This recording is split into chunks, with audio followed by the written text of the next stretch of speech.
ఈరోజు mother Teresa హోంలో ఓ కొత్త ప్రాణి ఉదయిస్తే ఆ హోంలోనే మరో వార్డులో ఉంటున్న ఓ వృద్ధుడు అస్తమించాడు. శేషావతారి బ్రతుకు ఈరోజు అనాథగా ఆ హోంలో ఇలా పరిసమాప్తమైపోయింది. ఆయన ఈ భూమి మీదకొచ్చే రోజు ఎన్ని చేతులు ఆయన్ని ఆహ్వానించని చాపబడ్డాయో. ఆయన ఆఖరి ప్రయాణంలో సహాయపడటానికి వాళ్లల్లో ఒక్క చేయి కూడా ఈరోజు మిగల్లేదు. ఆయన మృతదేహాన్ని మున్సిపాలిటీ వ్యాన్ తీసుకెడుతోంది. మరో వింగ్లో నుండి మధురమైన ఏడుపు స్వరం, ఎవరికీ అవసరం లేని ఓ పాపాయి స్వరం, ఆ తల్లికి కూడా ఆనందాన్నివ్వలేని స్వరం. మరో అనాథ సృష్టించబడింది అనుకుంది విజయ. బాలింతరాలు శివబిందు కాళ్ల దగ్గర చిరను సర్దుతోంది మార్త. ఆమె డొక్కల్లో రోజా రంగులో బొద్దుగా లేత పెదాలు చప్పరిస్తూ చిన్న పాపాయి. పుట్టిన ఆ పాప కళ్లల్లో నీళ్లు లేవు, కానీ ఆ పాపను కన్న తల్లి కళ్లల్లో జలపాతంలా ఉరికే నీటి ధార. ఛా, ఏడుస్తారా ఇంత చక్కటి పాపను ఒళ్ళో పెట్టుకుని? పోనీ నేను మీ మదర్కి ఉత్తరం రాయనా అడుగుతోంది మార్త. దూరాన నిలబడి ఇదంతా చూస్తున్న విజయ అనుకుంటోంది, ఎందుకు అనాథల్ని తయారు చేస్తోందో ఈ సమాజం.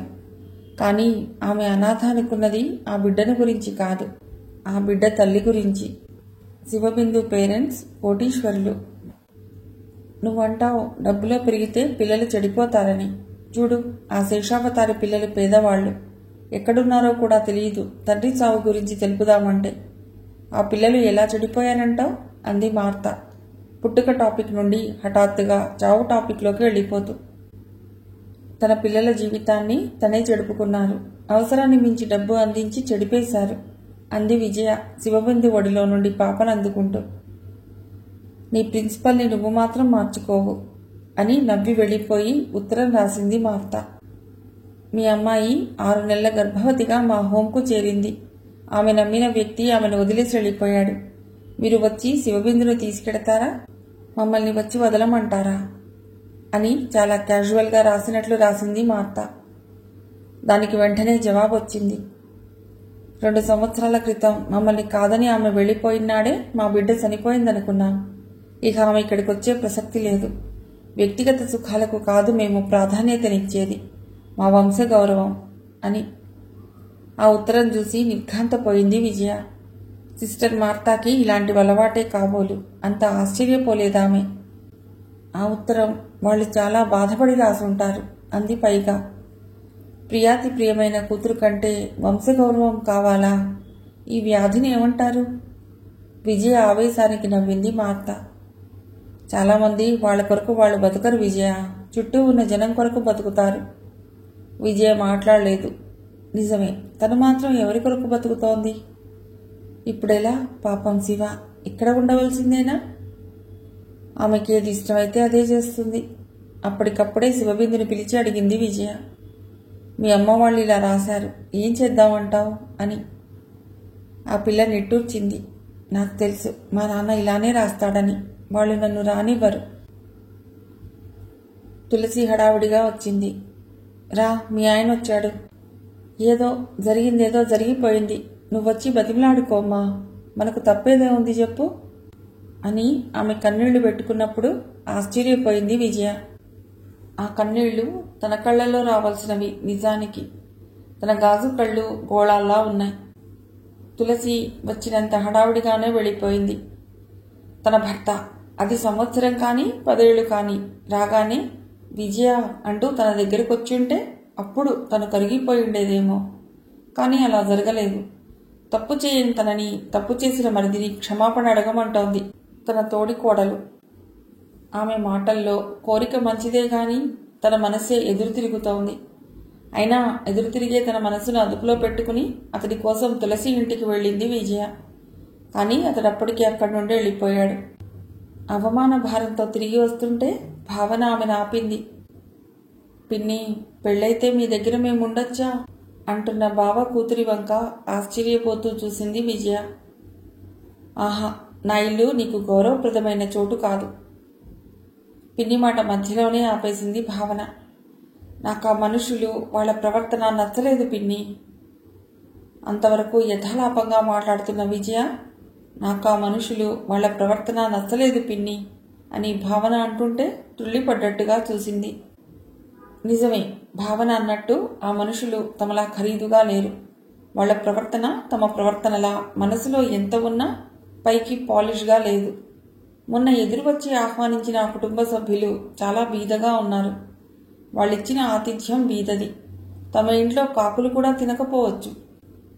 కానీ వాళ్ళు 1 గంటలో అందించిన ఆత్మీయత, ఆప్యాయత మాత్రం ఖరీదైంది. నిశితంగా భావన కళ్ళలోకి చూస్తూ నిదానంగా అడిగింది విజయ. పర్వాలేదు, ఆలోచించుకుని చెప్పు. సేతుమాధవ్ని చేసుకోవటం నీకు ఇష్టం లేకపోతే చెప్పే, అతడికి చెప్తాను. చాలా భరించలేని విషయం విన్నట్టుగా నాకు అతనంటే ఇష్టమే అంది భావన. అయితే ఏం చేద్దాం? భావన కోరిక విజయకు అర్థమవుతోంది. భావనకు సేతుమాధవ్ కావాలి, కానీ ఇలా బీదగా కాదు. హఠాత్తుగా అతడైనా గొప్పవాడైపోవాలి, లేదా అమ్మవాళ్ళు వాళ్ళిద్దరినీ గొప్ప మనసు చేసుకుని తమ ఇంట్లోనే పెట్టుకోవాలి. అది జరిగే పని కాదు. చూడు భావన, నువ్వు అతడిని ప్రేమించావు అంటే అతడితో పాటు అతడి తాలూకు అందరితోనూ జీవితాన్ని ఎంతో కొంత పంచుకోవాలి. లేకపోతే కలతలు తప్పవు. ఆలోచించి చూడు. ఇది ఎవరో నిర్ణయించిన పెళ్లి కాదు. ఆ తర్వాత అన్ని బరువులు నువ్వే భరించాలి. భావన మాట్లాడలేదు. చెప్పు భావన. అమ్మతో చెప్పు పిన్ని అని బర్స్ట్ అయి వెక్కి వెక్కి ఏడుస్తున్న 16 ఏళ్ల భావనను చూస్తే జాలేసింది విజయకు. సరే అమ్మా, నువ్వు రిలాక్స్ గా, తర్వాత ఆలోచించుకుందాం అనేసి విజయ తులసి దగ్గరకు వెళ్ళింది. అక్క, నీతో నేను కాస్త మాట్లాడాలి. ఇక్కడెందుకు, పద రూమ్లో కూర్చుని మాట్లాడుకుందాం అని చేతిలో పని వదిలేసి వంటింట్లో నుండి బయటకు వచ్చింది తులసి. ఏమిటి విజయ? విజయ తటపటాయించింది. తర్వాత ధైర్యం తెచ్చుకుంది. నేను నీకో విషయం చెప్తాను. అది నీకు నచ్చినా నచ్చకపోయినా ఆవేశపడద్దు. నిదానంగా ఆలోచించి జవాబు చెప్తావు కదూ? ఏమిటది? భయపడిపోతూ అడిగింది తులసి. మెల్లిగా, మెత్తగా, కన్విన్సింగ్గా అంతా చెప్పింది విజయ. మొదట తులసి నిర్ఘాంతపోయింది. ఆ తర్వాత ఏడ్చేసింది. ఎంత పాపిష్టి పిల్ల అంది ఏడ్చి ఏడ్చి. ఆమె పాపిష్టిది కాదక్క, ఆ పిల్ల వయస్సు. మనం భావనకిచ్చిన స్వేచ్ఛ పాపిష్టిది. కోపంగా చూసింది తులసి. వయసులో ఉన్న అందరు పిల్లలు ఇలాంటి పాడు పనులే చేస్తున్నారా? కర్తవ్యం తెలియని దానిలా పిచ్చిగా చూసింది తులసి. అలా తులసిని చూస్తుంటే విజయకు చాలా జాలిగా ఉంది. నిజమే, తను అమ్మమ్మ కాబోతున్న వార్త ఏ తల్లి పెళ్లి కాని బిడ్డ గురించి విని ఆనందించలేని శుభవార్త. నన్నేం చేయమంటావమ్మా? ఆయనకు తెలిస్తే చంపేస్తారు అని బేలగా చూసింది తులసి. నా ఉద్దేశం చెప్పమంటే ఆ పిల్లవాడికిచ్చి చేసేయడమే మంచిది. బావగారిని ఒప్పించడానికి చూడక్క. ఆ పిల్లవాడికిచ్చి పెళ్ళా? కులం కాని పిల్లవాడితో? శీలం పోగొట్టుకున్న తన బిడ్డను కులం కాదని ఆ పిల్లవాడికి ఇవ్వడమా అని ఆలోచిస్తున్న ఆ తల్లి మనసును అర్థం చేసుకుంది విజయ. నిజమే, వాళ్ళ వాతావరణం అలాంటిది. వాళ్ళు సంతరించుకున్న జీవితపు విలువలు అలాంటివి. అతడి కులం మనది కాదన్న మాట నిజమే, కానీ అతడు చాలా మంచివాడక్క. చూడక్క, డబ్బు గురించి కులం గురించి ఆలోచించే సమయం కాదిది. శరీరాన్ని కూడా అతడికి ఇచ్చేసింది. ఆ రెండూ జరగకముందైతే మన నిజమే డబ్బున్న వాడికి కులమింటి పిల్లవాడికి ఇవ్వాలని యోచించడంలో తప్పు లేదు. అలా మాట్లాడుతున్న విజయ తనను అవమానిస్తున్నట్టుగా అనిపించింది తులసికి. కానీ ఇది కోపగించుకునే సమయం కాదు. తులసి మనసు చాలా బలహీనంగా ఉంది ఇప్పుడు. ఆమె విజయ దగ్గర నుండి సమయం కొరకు, సలహా కొరకు ఎదురు చూస్తోంది. అక్క, ఆడపిల్ల శరీరాన్ని తీసుకుని మోసం చేసి వదిలేసే మగపిల్లలు ఎక్కువగా ఉన్న ఈ రోజుల్లో అతడు పెళ్లికి ఒప్పుకున్నాడంటే అతడు ఎంత మంచివాడో ఆలోచించు. ఏమో, మన డబ్బు చూసి ఒప్పుకుని ఉండొచ్చుగా. నేనది కూడా పరీక్షించానక్క. వారు డబ్బు ఇవ్వలేని పరిస్థితిలో ఉన్నారని చెప్పాను. అతడికి డబ్బు అక్కర్లేదుట. అతడికి ఉద్యోగం వచ్చే వరకు భావనను మన ఇంట్లో పెట్టుకుంటే చాలట. మీ బావగారు ఏమంటారో నువ్వు నచ్చ చెప్పు. చెప్తే వినే మనిషా అని నిరాశపడి తనింత చిక్కుల్లో అవమానంలో పెట్టిన కూతుర్ని ఆవేశంలో 4 దెబ్బలేసి నోటికొచ్చినట్టల్లా తిట్టి భర్త దగ్గరికి వెళ్ళిందామె. రాఘవరెడ్డికి విజయ్ మీద కోపం వచ్చింది. ఈ విషయం విని గుట్టు చప్పుడు కాకుండా అబోర్షన్ చేయించకుండా ఆ పిల్లాడితో, ఆ పిల్లాడి తల్లిదండ్రులతో రాయబారాలు నడిపి అల్లరిపాలు చేస్తుందా? ఈ కుటుంబపు పరువు రచ్చగీడుస్తుందా? ఆమె కూతురే అయితే ఇలా చేస్తుందా అని ఎగిరిపడుతున్న భర్తను చూస్తే విజయ తన బిడ్డ కొరకు ఎంత శ్రమ పడుతుందో అనుకుంటున్న తులసి కూడా నిజమే, తన కూతురైతే ఇలా చేస్తుందా అనుకుంది. భర్త చెప్పినట్లు కూతురికి ఆ గర్భం తీయించేసి తొందరగా ఏదైనా మంచి సంబంధం చూడటమే మంచిదని తన అభిప్రాయాన్ని ఆమె విజయ ముందు ఉంచినప్పుడు విజయ విభ్రాంతిలో మునిగిపోయింది. ఏ మనుషులు! ఆడదాని శీలానికి ఎంతో విలువిచ్చే ఈ మనుషులు పోగొట్టుకున్న ఆ శీలానికి పరిష్కారం ఎంత సులువుగా చెప్తున్నారు. అక్క, పోనీ ఇప్పుడు అబార్షన్ చేయిద్దాం, తప్పదు కాబట్టి. తర్వాత తండ్రిని చదివిద్దాం, పెళ్లి చేద్దాం అంది ఆఖరి ఆశగా విజయ. ఆ ఆలోచన బాగున్నట్టే అనిపించింది తులసికి. కానీ ఆ సాయంత్రమే భావన కడుపులో ఉన్న సేతు బిడ్డ హత్య కావించబడింది. విజయ సేతు ఇంటి పక్క వాళ్లకి ఫోన్ చేసి అతన్ని పిలిచి తన నిస్సహాయతను వివరించి సారీ చెప్పింది. పర్వాలేదా ఆంటీ, భావన చిన్నపిల్ల, వాళ్ళమ్మ వాళ్లకు భయపడి ఉంటుంది అని అతడు ఫోన్ పెట్టేశాక తులసి వాళ్ళింటికి వెళ్ళి భావనతో, నేను సేతుతో మాట్లాడాను, విషయం చెప్పాను అంది విజయ. భయంగా చూసింది భావన. నువ్వు కూడా బాగా చదువుకో, నీ కాళ్ళ మీద నువ్వు నిలబడితే మంచిది అని సలహా ఇచ్చింది విజయ. కన్నీళ్లతో చూసింది భావన. మనసులో ఏదో బరువు. ఎవరైనా ఆ భారాన్ని పంచుకుంటే బావుండని ఉంది. కానీ ఎవరున్నారు? తులసక్క. ఆమె తన గుండెల్లో వేదనను అర్థం చేసుకోగలదా? జయకు రాసుకుంటే ఆహా, కోప్పడుతుంది. మొదట నీ జీవితాన్ని బాగు చేసుకో, ఆ తర్వాత మీ వాళ్ళని ఉద్ధరిద్దువు గాని అంటుంది. చిత్రంగా ఇంటికెళ్లగానే జయ ఉత్తరం. విజయ గుండెల్లో కొద్ది రిలీఫ్. తనకు మిగిలింది తోడు మాత్రమే. ఓదార్పు, ఉపశమనం అన్నీ తన చేతిలో ఉత్తరమే. దాన్ని విప్పింది, చదివింది విజయ. పిచ్చి మొద్దు, నేను చెప్పేది కాస్త విను. నువ్వు అనుకున్నదే గొప్ప సత్యం అనుకోకు. నీ ఆలోచన రీతే సవ్యమైందనుకోకు. నువ్వు ఆలోచించే విధానం నాకే కాదు, ఈ ప్రపంచంలో ఎవ్వరికీ నచ్చదు. బెడ్ కడతాను విజయ. నిన్ను సమర్థించే మూర్ఖుడెవరైనా ఉన్నారేమో నాకు చూపించు. అసలు ఇలా చేయటానికి నీకు హక్కు లేదంటాను నేను. ప్లీజ్ ప్లీజ్ విజీ, నా మాట విను. పోనీ నా కొరకు ఒప్పుకో. నీ జీవితం ఇలా నిరర్థకం కావటానికి వీల్లేదు. నేను ఇందుకు ఒప్పుకోను. నువ్వు అలా మొండిగా ఉంటే నేను ఇంకో సంవత్సరం చూసి ఇండియా వచ్చి మీ వాళ్లతో మాట్లాడతాను. విజీ, మనకి జీవితాలు రెండు లేవు, ఒకటే. దాన్ని సుఖమయం చేసుకున్నా అశాంతిమయం చేసుకున్నా మనకుండేది ఈ ఒక్క జీవితమే. ఇందులో నీ చేతిలో లేనిదేమీ లేదు. ఆలోచించు విజీ. ఆ తర్వాత నీ జీవితం ఎంత అందంగా ఉంటుందో ఆలోచించు. ఎంత తీయగా ఉంటుందో ఊహించు. విజయలో సంఘర్షణ, ఊగిసలాట, ఆశ, భయం. ఇంతలో పక్కింట్లో పెద్ద చప్పుడు. వెంటనే హృదయ విదారకమైన ఆర్తనాదం. రజియా, ఏమిటా అల్లరి? తన భయాన్ని, సంఘర్షణల్ని మర్చిపోయి గబగబా మెట్లు దిగుతూ గాబరాగా అడిగింది విజయ. మామూలేనమ్మా. తులసమ్మ గారి రెండో అబ్బాయి గారు పాపం కుసుమమ్మను. పాపం మరలా ఏం చేశాడో ఆ పసిపిల్లను. భర్తగా అతడు తన భార్య ఎడల ఎలాంటి కర్తవ్యాన్ని నిర్వర్తించకపోయినా కట్టుబాట్లకు లొంగిపోయి బలి పశువులా ఈ ఇంట్లోనే ఉందా పిల్ల. ఆ మధ్య స్నేహితురాళ్లను తన పుట్టినరోజు పార్టీకి పిలుచుకుంటే సరిగ్గా వాళ్ళొచ్చే టైంకి భార్యను రూమ్లో పెట్టి పైన తాళం వేసి మిమ్మల్ని పిలిచి చూడండి సినిమాకి వెళ్ళిపోయింది అని వాళ్లకు చెప్పి వాళ్ళని తరిమేసి ఆనందించాడు శ్రీరామ్. రూమ్లో బంధించబడ్డ కుసుమ గుండె నిశ్శబ్దంగా రోధించింది. ఇలా నా భర్త నన్ను ఇక్కడ బంధించాడు అని అరవలేని బానిస బతుకు. తను స్త్రీలోలుడై భార్యను వ్యభిచారి అనటానికి వెనుదీయని హీనత్వం అతడిలో ఎందుకొస్తుందో బోధపడదు. పుట్టింటికెడితే భార్య సుఖపడిపోతుందని అక్కడికి వెళ్లి లాక్కొచ్చుకుంటాడు.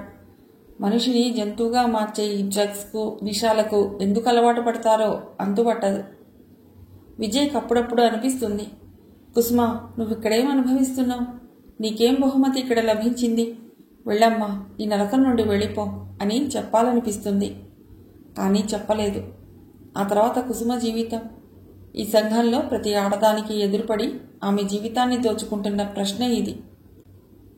ఏమీ చేయలేని నిస్సహాయ స్థితిలో తిరిగొచ్చి స్నేహితురాలి ఉత్తరం పూర్తిగా చదివిన విజయ్లో ఇప్పుడు సంఘర్షణ లేదు, ఊగిసలాట లేదు, భయం లేదు.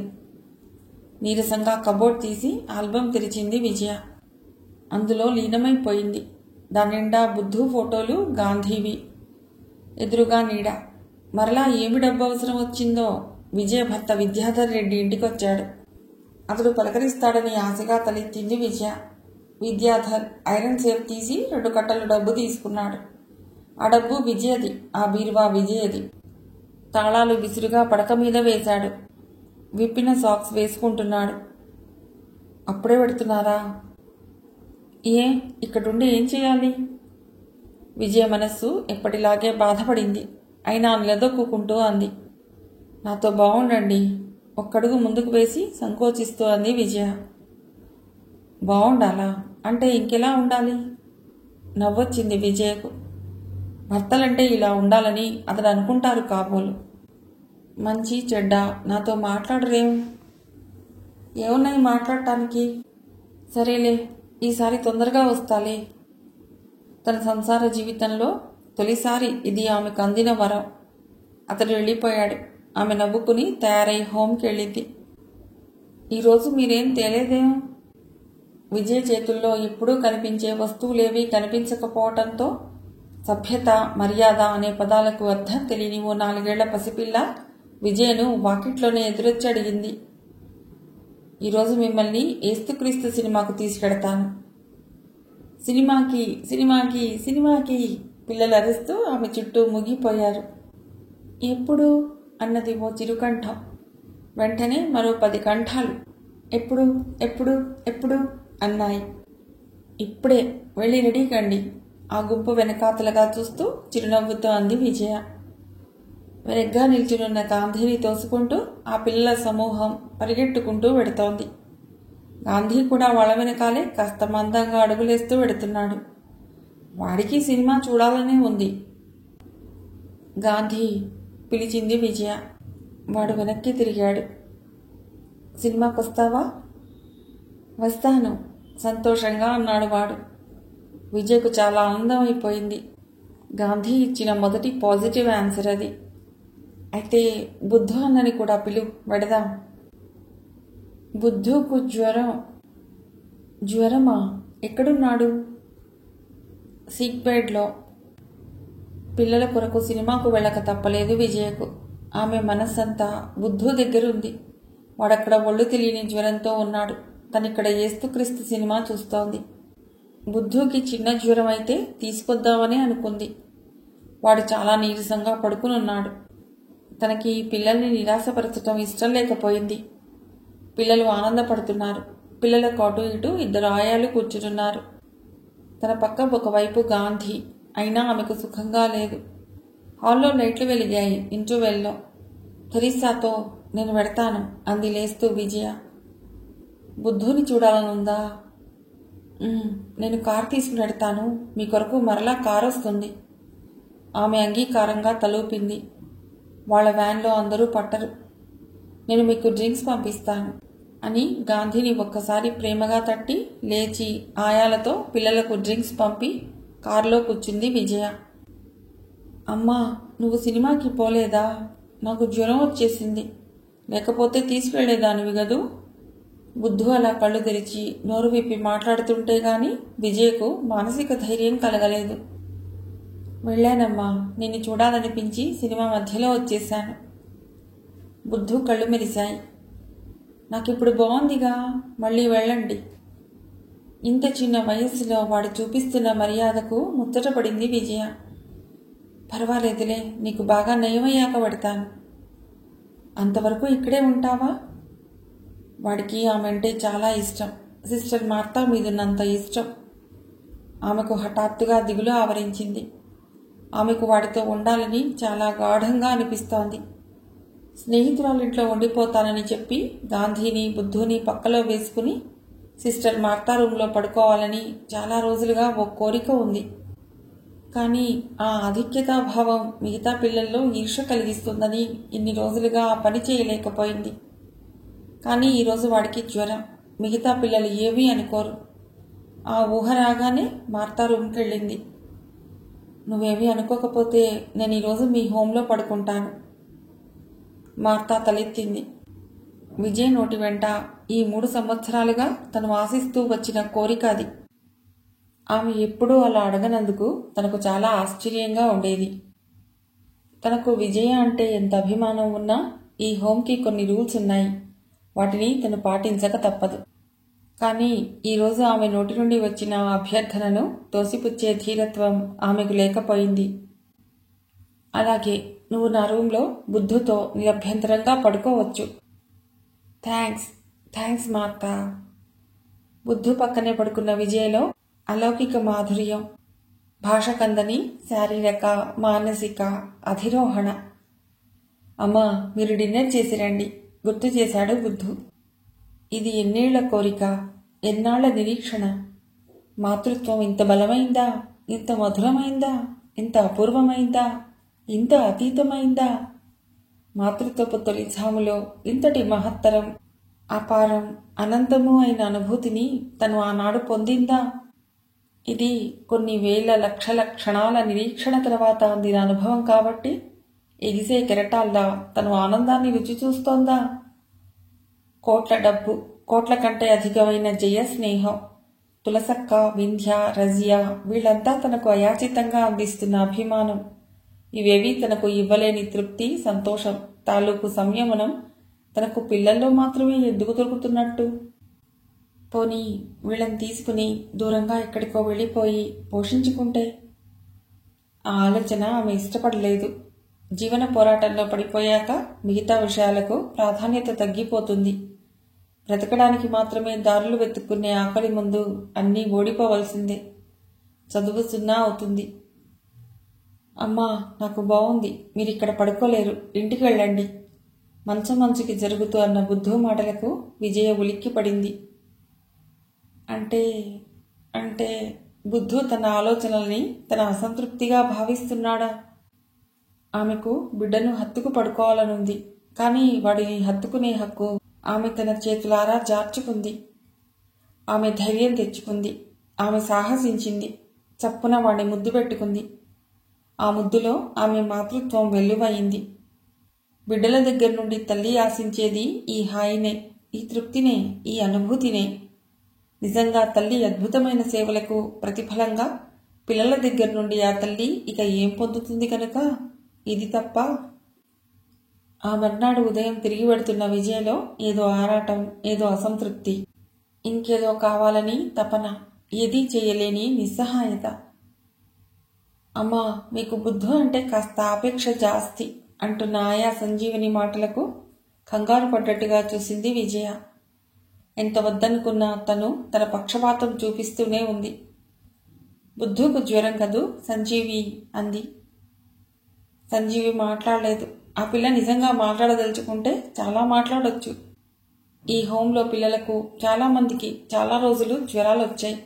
కానీ విజయ్ ఇలా ఓ అనాథ బిడ్డ పక్కలో పడుకోవటం ఇదే మొదలు. అప్పుడే వెళ్ళిపోతున్నారా అంది మార్త. మా వదినగారు కూడా వచ్చారు, ఇంకా లేట్ చేస్తే బాగుండదు అని కారెక్కుతున్న విజయ్ వంక నవ్వుతూ చూసింది. ఆమె నవ్వులో జాలి. చిన్నదొచ్చింది, ఎదురొచ్చింది వింధ్య. వింధ్య భువనేశ్వరి కూతురు. ఆమెకు పెళ్ళై సంవత్సరం అయింది. ఆమె భర్త హౌస్ సర్జెన్సీకి వచ్చాడు. విశాఖపట్నంలో పెళ్ళవగానే కాపురం పెట్టేశారు. అతనిది కడప జిల్లా. అక్కడ కల్చర్ నెల్లూరు కల్చర్కి కాస్త విభిన్నంగా ఉంటుంది. చాలా రోజులకొచ్చావు, వింధ్య చేయి పట్టుకుని లోపలికి వస్తూ అంది విజయ. అంతవరకు అన్న వాకిట్లో నిల్చున్న భువనేశ్వరి ఓ 10 నిమిషాల్లో వస్తాను విజయ అని లోపలికి వెళ్ళిపోయింది. చిక్కిపోయావు వింధ్య, తన బెడ్రూంలో పడక మీద వింధ్య పక్కన కూర్చుంటూ అంది విజయ. నవ్వేసి ఊరుకుంది వింధ్య. ఈ సంవత్సరంలో చదువైపోతుంది. పోస్ట్ గ్రాడ్యుయేట్ చేస్తాడటనా రామ్మోహన్? ఆహా, చెయ్యడట. మొత్తానికి రామ్మోహన్ను వదిలేసి వచ్చావు, తల విప్పుకుంటూ హాస్యం ఆడింది విజయ. వింధ్య భర్త వింధ్యని చూడకుండా ఒక్క క్షణం కూడా ఉండలేడని భువనేశ్వరి చెప్తూ ఉంటుంది. నువ్వు అలాగే అంటున్నావా చిన్నత్త? దిగులుగా అన్న వింధ్య వంక అర్థం కానట్లు చూసింది విజయ. ఆ పిల్ల కళ్ళు చాలా అశాంతిగా చెలిస్తున్నాయి. వింధ్య అంటే విజయ్కిష్టం, ఒకరి జోలికి వెళ్లే పిల్ల కాదు. రామ్మోహన్ నిన్ను బాగా చూసుకుంటాడు గదు వింధ్య అంది విజయ. ఆ పిల్ల కళ్ళల్లో చివ్వున నీళ్లు ఊరాయి. వింధ్య నవ్వేసి కళ్ళు తుడుచుకుంది. కానీ ఆమె కళ్ళు ఇంకా తడిగానే ఉన్నాయి. ఏమైందమ్మా? అందరూ చెప్పుకునేది నిజం కాదా? తన ఇంట్లో ఓ ఆడపిల్లకైనా అపురూపమైన భర్త దొరికాడని తాను ఆనందపడింది. అది అబద్ధమా? ఏమీ కాలేదత్తా. నాకు కొద్దిగా స్వేచ్ఛ కావాలనిపించి వచ్చేశానంతే. నిర్ఘాంతపోయింది విజయ. స్వేచ్ఛ కావాలని వచ్చేసిందా? అంత అపురూపంగా చూసుకునే భర్త నుండి. ఈ రోజుల్లో స్వేచ్ఛకు భాష్యం ఈ టీనేజీ పిల్లలు వేరుగా చెప్పుకుని దాని కొరకు పాకులాడి అశాంతిమయం చేసుకుంటున్నారు జీవితాల్ని. స్వేచ్ఛ ఎందుకు? తీవ్రంగా అంది విజయ. పేలవంగా నవ్వింది వింధ్య. బహుశా నాకు చెప్పడం చేతకాలేదేమో, కానీ నేను కాస్త ఊపిరి పీల్చుకోవాలి. నాకు నీలాగా కొంత స్వేచ్ఛ కావాలి. నాకులాగా నీకు స్వేచ్ఛ కావాలా? విజయ్ కనుబొమలు ముడిపడ్డాయి. పొరపాటుగా అర్థం చేసుకోవద్దు చిన్నత్త. విజయ మెత్తబడింది. వింధ్య, నా జీవితము ఒక జీవితమేనా? భర్త, పిల్లలు, ఆ బంధాలు ఎంత తియ్యటివి. స్వేచ్ఛలో ఏముందమ్మా? నీకు అర్థం కావటం లేదత్తా. నేను నీకు అర్థమయ్యేట్టుగా చెప్పలేకపోతున్నాను. నీ మొహం అర్థమయ్యేదేమిటి?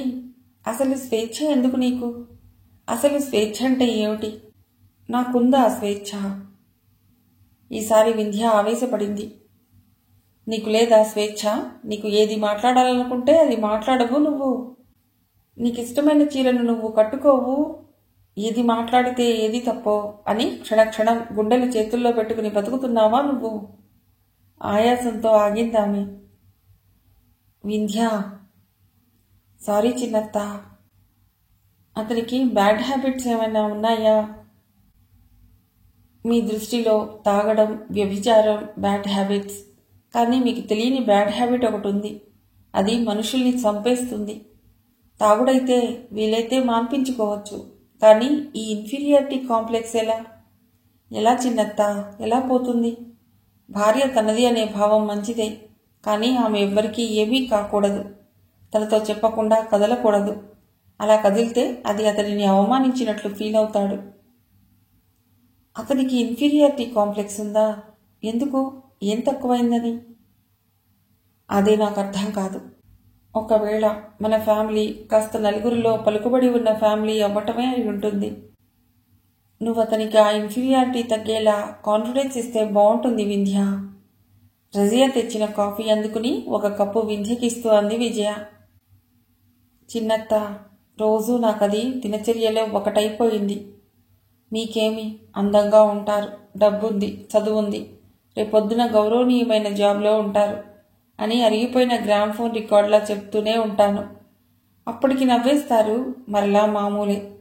ఎవరైనా జోక్ చేస్తే అతడి గురించి కించపరిచి మాట్లాడుతున్నట్టే అనుకుంటారు. జాలిగా నిస్సహాయంగా చూసింది విజయ. మౌనంగా ఉంటే ఆయన నిర్లక్ష్యం చేస్తున్నాననుకుంటారు. అనుకుని ఊరుకోరు, సాధించి చంపుతారు. సాధిస్తారా? ఎలా? ఎలా అంటే అని నవ్వి చెప్పడం కష్టమే. ఒక మాటకి ఆయన రకరకాలుగా రియాక్ట్ అవుతారు. అన్నా తప్పే, అనకపోయినా తప్పే అని ఆగి క్షణం తర్వాత మరలా మొదలెట్టింది.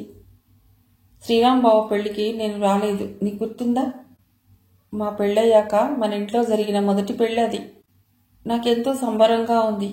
నా భర్తతో ఈ రెండిళ్లలో గీళ్లలో అందరి సంతోషాన్ని పంచుకుంటూ తిరగాలని. కానీ ఆయనకు అది ఇష్టం లేదు.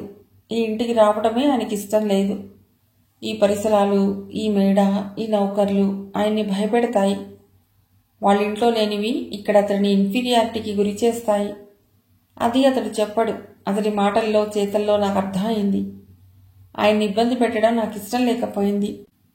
నా సంతోషాన్ని, సరదాని చంపుకున్నాను. కానీ ఆయన గురించి ఎవరైనా ఏమైనా అనుకుంటారని బెంగ. అందుకే ఆయనకు పరీక్షలని బొంకాను.